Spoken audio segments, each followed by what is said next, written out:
The South Carolina Gamecocks will be taking on the Notre Dame Fighting Irish in the TaxSlayer Gator Bowl on December 30th. How should Gamecock fans feel about this matchup? You are Locked On Gamecocks, your daily podcast on the South Carolina Gamecocks, part of the Locked On Podcast Network, your team every day.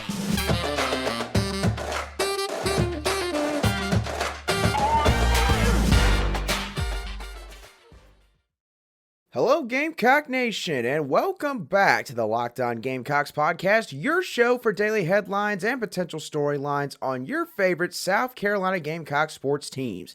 I'm your host, Andrew Lyon, and as always, thank you for making the Locked On Gamecocks podcast your first watch or listen here today. We are free and available on YouTube and wherever you get your podcasts daily. And yes, ladies and gentlemen, we have officially reached bowl season, and the South Carolina Gamecocks are going to be playing in what will arguably be one of the most hyped up bowl matchups of potentially the entire postseason, as the South Carolina Gamecocks are going to be taking on the 8-4 Notre Dame Fighting Irish. It's going to be one of just a few ranked matchups that will be taking place outside of the New Year's Six bowl games and obviously the college football playoff slate that's going to be taking place, I believe, on December 31st or New Year's. So with all that bearing in mind, what should the overall feeling be around this game? Well, in my opinion, this bowl game between the South Carolina Gamecocks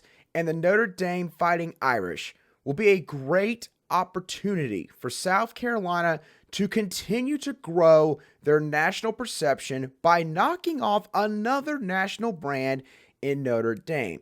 For those of you who have watched college football for any decent length of time, you don't need really a whole lot of explanation regarding this aspect. But obviously, Notre Dame is considered to probably be, by most people, one of the top 3 or 5 brands in all of college football because of the history that they have in their program that dates all the way back to the early 1900s, all the way back to when Newt Rockne was the head coach of the Fighting Irish, and of course, their unique relationship with the Catholic Church. A lot of fans around the country who happen to be Catholics that follow their athletic programs to a great extent. It is a very widespread reach that the Fighting Irish have in terms of the appeal and prestige with the ND logo. So in terms of all the opponents that South Carolina could have faced in a bowl game, Notre Dame was one option. Illinois ended up being a popular pick in the day or two leading into these bowl announcements, and Purdue was another one as well. But in terms of opportunities to grow your brand and continue to increase your national exposure, there's no bigger one than taking on and trying to knock down the Notre Dame Fighting Irish. Now, how did this entire thing end up playing out? Well, obviously, Notre Dame is going to be, quote-unquote, the ACC's representative for the TaxSlayer Gator Bowl, and a big sticking point for the Gator Bowl was that it came down to, in the final moments, Notre Dame or North Carolina, and it seemed like that they pretty much were decided on the fact that they did not want North Carolina playing South Carolina for a few different reasons. One, South Carolina had played North Carolina last season in the Duke's Mayo Bowl, so the appeal of a game like that automatically would be a little bit lower. Secondly, North Carolina's fan base is viewed to be a wine and cheese crowd if it's a sport that is not men's basketball, to be honest, and so there was a little bit of a worry with the TaxSlayer Gator Bowl of, there being a good amount of fans for North Carolina's side that would travel to the game. They know that South Carolina, with how they ended their season, is going to travel. They wanted South Carolina from the beginning. The Citrus Bowl wanted South Carolina real badly. The ReliaQuest Bowl was very interested in South Carolina. Those were the 3 bowl games from the very onset. But the Gator Bowl did not want North Carolina. The issue was the Holiday Bowl, all the way, I believe, on the West Coast, wanted Notre Dame to play against Oregon in their game. And so there was a back and forth affair that literally took place in the 11th hour of these bowl announcements, which was why South Carolina's took so long to finally actually be announced on social media, essentially, or reported by a bunch of college football insiders like Brett McMurphy. And so it eventually reached the point where the TaxSlayer Gator Bowl won out and that is why South Carolina will be playing Notre Dame. Now, Notre Dame did lose to Ohio State, Marshall, Stanford, and Southern Cal during the regular season. A couple of, I guess good losses is the only way you can term it, because obviously Ohio State, you're not going to, degrade Notre Dame for losing a game like that. But losing games like Marshall and Stanford don't look so hot on the resume. So Notre Dame is definitely in a quote-unquote down year, I guess, in terms of their regular season record. But as we'll discuss them over the next couple of weeks, this is still a team that's got plenty of talent on both sides of the ball. Now, in terms of the on-field matchup itself, Notre Dame's offense is fueled by their ground game. They average 182.8 yards per game on the ground and possess 3 running backs who have rushed for at least 423 net yards this season. The Fighting Irish are also really good at finding ways to extend drives, as they have converted 45.9% of their third down attempts on offense, which ranks 24th in the country. Defensively, the Fighting Irish's bread and butter is their pass defense, as they're giving up only 190.6 yards per game through the air, and they're 18th in the country in sacks per game, racking up 2.92 sacks on average per contest. So with how South Carolina might have to combat Notre Dame on offense and defense. So looking at how South Carolina's defense might need to attack Notre Dame's offense, the strategy they employ might need to be the same as it was when they played the Clemson Tigers, which is essentially Clayton White challenging those wide receivers of Notre Dame on the edge to beat the Gamecocks consistently in man-to-man coverage, stack the box, have those linebackers creep up closer to the line of scrimmage, and again, just challenge Notre Dame to try and beat you through the air. Try to get enough stops on early downs, first and second down, get them behind the sticks, and force them to have to convert more third and long and second and long situations in order to give yourself a better chance to get the defense off the field. Offensively, based on Notre Dame's pass defense and how good their pass rush seems to be, it seems like South Carolina's going to have to do what they've done in the past couple games, which is they're going to have to keep a couple of extra blockers back in the pocket at times. Again, call some play action rollout, call some bootleg pass concepts to get Spencer Rattler moving outside the pocket, give him some extra time, give him some extra cushion, and again, just let those receivers go to work down the field. Let Antwane Wells get open. Josh Fan, if he is going to be able to play, he is questionable right now, according to what Shane Beamer said at his bowl game press conference on Sunday afternoon. But just let those wide receivers go to work down the field and trust Spencer Rattler that he is going to make good decisions and throw the ball in the right spot. So that's a very quick synopsis of Notre Dame and what they're going to bring on both sides of the ball. Again, as more time passes and we get closer and closer to this game, we will go more in depth on what Notre Dame's going to bring to the field and how South Carolina is going to need to counter them. But nonetheless, a big-time matchup for South Carolina here against the Fighting Irish in the TaxSlayer Gator Bowl. Again, probably the biggest matchup for them in the postseason since they faced off against the Michigan Wolverines back in the 2017 Outback Bowl. This is another great opportunity for this program to take another step forward in their journey back to the national stage in the sport of college football. Now, of course, South Carolina is going to hope that they're going to have a couple of offensive stars that are going to be playing in this bowl game. And based on what one player said and what another player hinted at on social media, it looks like South Carolina is going to have at least 2 of their bigger offensive stars on the field on December 30th in Jacksonville. So who are those players that I'm talking about? I'll discuss that in more detail in just a few minutes right here on Locked On Gamecocks. But before we get into the weeds of all that, I do want to let y'all know that today's show is brought to you by our friends over at Omaha Steaks, who has everything you need to give a gift that's simply perfect. Gifts like perfectly aged tender steaks, juicy burgers, decadent desserts, and classic comfort meals. My family has tried Omaha Steak products in the past, from their pork chops to their tenderloin. We've tried a multitude of different things. We have loved Omaha Steaks, and it is the perfect thing to give to your friend or family member who may be looking for something to cook during the evening hours of the day, because Omaha Steaks is a gourmet gift from the heart. And it's a gift that your family member or friend will remember with every unforgettable bite. Plus, with this special offer, you can get $30 off of your order as long as you meet a minimum order requirement. So shop early and beat the shipping rush and get an order that is backed by their unconditional money-back guarantee by visiting omahasteaks.com using the promo code LOCKEDON at checkout to get that extra $30 off of your order. Again, a minimum order requirement may be in place to get the $30 deal.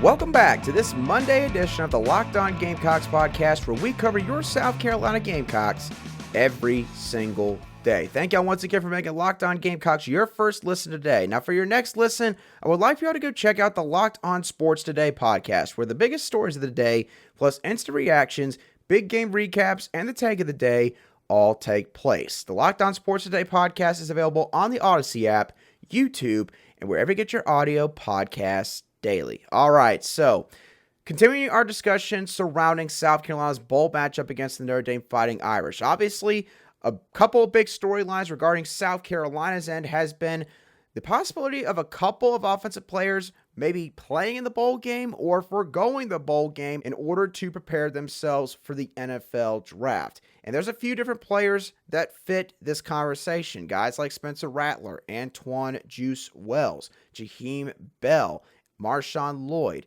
and a couple of other guys as well who maybe have a COVID year of eligibility remaining. However, apparently South Carolina is going to have a couple of these guys playing in the TaxSlayer Gator Bowl on December 30th. As on Saturday evening, it was reported by Chris Clark of GamecockCentral that Spencer Rattler is planning on playing in the TaxSlayer Gator Bowl.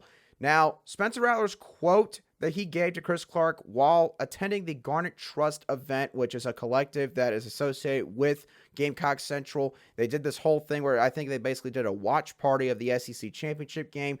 While Rattler was attending all that, the quote that he gave to Chris Clark was this: "I'm definitely going to play in the bowl game. You know, finish strong here with my team." Now, there's a lot of fans out there, or at least a certain portion of fans that I have seen, who read this quote and literally at first when reading the quote was super happy because it's like, this is great. Spencer Rattler's playing the bowl game. That means there's a good chance he might come back. And then they read the latter half of the quote where he said, "Finish strong here with my team." And they went, wait, finish strong here? Wait, what do you mean by finish strong here? Wait, does that mean that he might be gone? Does that mean this is going to be his last game? If you're thinking all of this right now, let me try to break this down real quick. So, just to start off bluntly, I would not analyze the latter portion of this quote so deeply. Obviously, the interview or the question that was asked by Chris Clark to Spencer Rattler was not caught on audio. It was not caught on video. It was just a simple written down quote that Chris Clark got. So you have no facial expressions or tone to read with this quote. So because it's just purely words, I would not try and read it a certain way to try and figure out basically whether or not Spencer Rattler is going to come back. That's point number one. Point number two, I would stick to the fact that if Spencer Rattler was clearly planning on going pro, he would probably not be playing in this bowl game. Okay? Because look, you could also make the argument that Spencer Rattler is playing in this bowl game because he's doing this as a way to repay Shane Beamer and this coaching staff for giving him another opportunity to be a high-level starting quarterback in college football, for believing in him after all of the stuff that he went through over in Norman, Oklahoma back in 2021.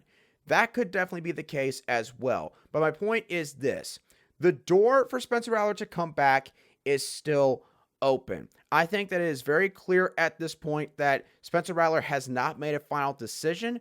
I think that it is clear that there's going to be a couple things that are going to be playing into consideration here. One could be a potential performance in the bowl game. If South Carolina goes out against Notre Dame and Spencer Rattler goes off again, let's say that he throws for like a minimum of 300 passing yards, maybe 2 or 3 touchdowns, and let's say he only throws maybe 1 pick or no picks at all. If Spencer Rattler does something like that, which would be 3 straight games in a row that he has thrown for 300 plus yards and multiple TDs, then you could see how Spencer Rattler could take that performance and say, you know something, I think I am ready to go on to the NFL because I play in this pro style system. I was not great maybe at the beginning of the year, but I just put together 3 good games against 3 really good opponents in Tennessee, Clemson, and Notre Dame, which has NFL players on each of those defenses. I don't see what else I got to prove here. That could definitely play out that way. Spencer Rattler could also be looking at who Shane Beamer is going to hire as his new offensive coordinator, which I brought that up on one of my shows last week. He could also be looking at maybe the players who could be coming back on offense. Obviously, Juice Wells is one who I'm going to talk about in just a second. Jaheim Bell, Austin Stogner, Marshawn Lloyd, and some of these other seniors who, again, have the COVID year that is there if they want it. A lot of these guys will probably decide whether or not they're going to come back, though, based off of what Spencer Rattler decides to do. So you have to think it's pretty much going to be based off of the bowl performance and the hired offensive coordinator in regards to what Spencer Rattler is going to do in terms of whether or not he could leave for the NFL or come back to Columbia. Now, that's Spencer Rattler. There was another player, however, who was hinted that he is probably going to be playing in the bowl game as well, as Antwane Juice Wells on Sunday afternoon put out a tweet on Twitter which said, quote, "Don't care who we play, they gonna get this work," with the 100 emoji. So, clearly based off of that statement, Antwane Wells is playing in this bowl game. And again, if you've been watching Antwane Juice Wells and you've seen his attitude, heard about, how he practices and everything with his teammates and whatnot, then you know that Antwane Juice Wells is just one of those guys that is just uber competitive. He definitely is a guy that, doesn't have a lack of self-confidence. Antwane Juice Wells is somebody that has great belief in his ability to go out and execute what he needs to do and to beat the guy across from him the majority of the time. So I think that it is great news for South Carolina that they're going to have both their starting quarterback and clearly their number 1 wide receiver out there in the bowl game against Notre Dame. Again, not a guarantee that Antwane Wells is going to come back, but I think that does leave the door slightly open still to the possibility of Antwane Wells coming back for one last ride with the South Carolina Gamecocks. So those two are going to be playing in the bowl game, which is definitely going to be a boost for South Carolina's offense. Now, South Carolina is going to lose some players either way on both sides of the ball throughout the offseason, whether it's guys that are leaving to go on to the NFL or guys that are going to be graduating and don't have any eligibility left regardless. So, because of all that, you obviously have high school recruits that are coming in, but you've also got the transfer portal that you got to think about.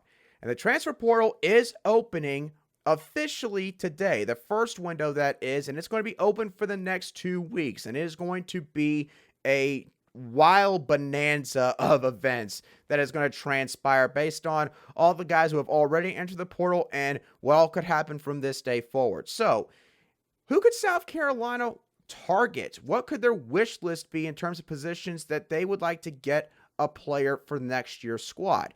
We're going to touch on all that in just a few moments, but before I touch on the potential positions that South Carolina could target in this transfer portal window, I do want to let y'all know that today's show is also brought to you by our friends over at SimpliSafe. Now, at Locked On Gamecocks, we believe home should be where you and your family feel the safest, especially over the holiday season. This season, give yourself and your family the gift of peace and protection with the number 1 rated home security system in SimpliSafe. Right now, SimpliSafe is offering Locked On Gamecock listeners 40% off of a new security system, but this deal is only available for a limited time. Now, what I love about SimpliSafe is the fact that you can quite literally take any of their sensors and put them on any door or window, practically just about any area in your home. Because look, obviously, when people talk about home security systems, they always think first about threats from outside the home, but you've also got to think about what could happen inside the home. Maybe one of your children starts a freak accident in the living room or in the kitchen area. Maybe there's a horrific fire that starts because maybe you forgot something that was in the oven and you left it in there for too long. you need to be protective of both the exterior and the interior of your home, which is why Simply Safe is the perfect security system for you and your family. So don't miss out on your chance to save big on my favorite security system in Simply Safe. Get 40% off of any new system at simplysafe.com/lockedoncollege today. That's simplysafe.com/lockedoncollege. There's no safe like Simply Safe.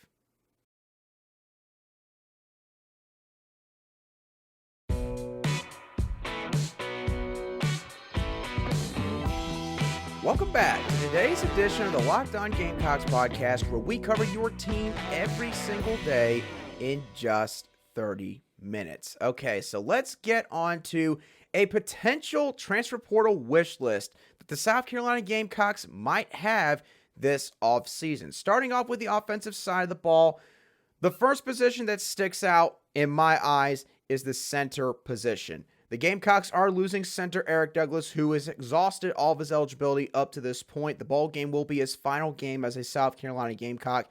3 or 4 year starter at the position, brought a ton of experience to that spot, and you can never go wrong with having a guy that is seasoned at that position. Now, with the loss of Eric Douglas, the question that South Carolina needs to ask is there anyone behind him or anyone in the O-line in general who could currently fill in that role? And to be honest, if I'm the South Carolina Gamecocks, I'm a bit uncertain in terms of answering that question, because right now, the only two candidates on this offensive line, both currently on the roster and coming in, that could probably play that position would be Hank Manos and Vershawn Lee. And the thing is, Hank Manos has been at that position for multiple seasons now, but Manos, when he has got his opportunities, I don't want to say that he hasn't been able to, play the position to the highest of abilities, but he has not always had the greatest moments in that spot.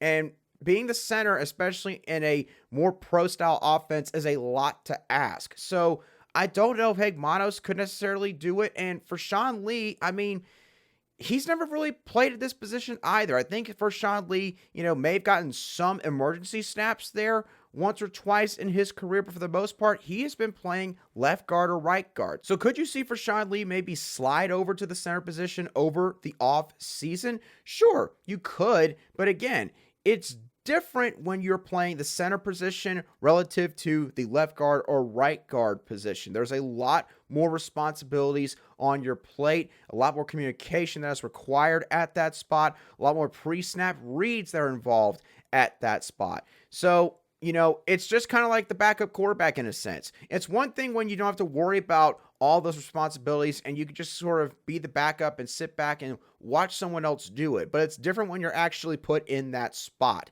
Some guys learn that the hard way. I'm not saying Vershawn Lee couldn't handle it, but, again, it's not probably a certainty. So if you're South Carolina, you might need to get a seasoned vet at that center position in the transfer portal. Left tackle, maybe there's a couple of other guys in the JUCO ranks that you go after to try to fill in that role. You're certainly not going to ask any of the true freshmen you're bringing in to try to fill in that spot. So for South Carolina, this might not be something they do in the transfer portal, but they got to get someone else that can battle for that starting position at the left tackle spot, or else they could be in some trouble in that spot heading into 2023. Wide receiver. I think South Carolina needs to get one or two receivers in the portal without a question. They're losing Josh Fan and Jalen Brooks. They could also lose guys like Juice Wells, Amarian Brown, Takarion Joyner, and Xavier Legette. There is a situation where they could lose all four of those guys. Now, Corey Rucker, of course, is coming back from injury. He is more of a slot wide receiver, so you will probably see him playing inside without a doubt this next year. So combining his skills at the slot position along with the other guys that I just mentioned outside of Wells, I think that South Carolina has got to find a receiver who can play at one of those outside receiver positions. A couple of receivers to potentially watch, Grant DuBose and Elijah Spencer from Charlotte. Both of those guys have showcased a lot of talent the last couple of years. Grant DuBose is a very productive college wideout. Elijah Spencer was the freshman of the year in Conference USA in 2021. Oh, and he just happened to play at Dutch Fork High School up in Irmo. So, yeah, there's a couple of options right there that South Carolina could target at that wide receiver spot. Maybe some other guys that I did not just bring up. Defensive end. I definitely think that South Carolina has got to get defensive end out of the transfer portal at some point. They could potentially lose Jordan Strawn if he does not apply for a medical waiver, or maybe if he has his medical waiver declined. And they could also lose Jordan Birch to the NFL. And Terrell Dawkins, who transferred in from NC State this past offseason, he practically lost the entire season to injuries. So you have Desmond Umeozulu and Montague Rames, who are coming in, two 4-star edge defenders who are going to provide some solid young depth at those spots. But again, you don't want to have to overly rely on these true freshmen to come in and have to play significant snaps right away. So South Carolina, in my eyes, definitely needs to get at least one defensive end or edge defender, maybe two, in case both Jordan Stratton and Jordan Birch both end up being gone. And the last position where I think South Carolina might want to get someone is cornerback. South Carolina is losing Cam Smith to the NFL. More than likely, Darius Rush is going to be gone as well. Now, David Spalding, who has played a lot of nickelback, especially at that spot, he is going to be back from his season-ending surgery that he had earlier in the year, probably in spring practice, and be able to come back, of course, for fall camp and the 2023 season altogether. And the depth behind those guys are all going to be a year older.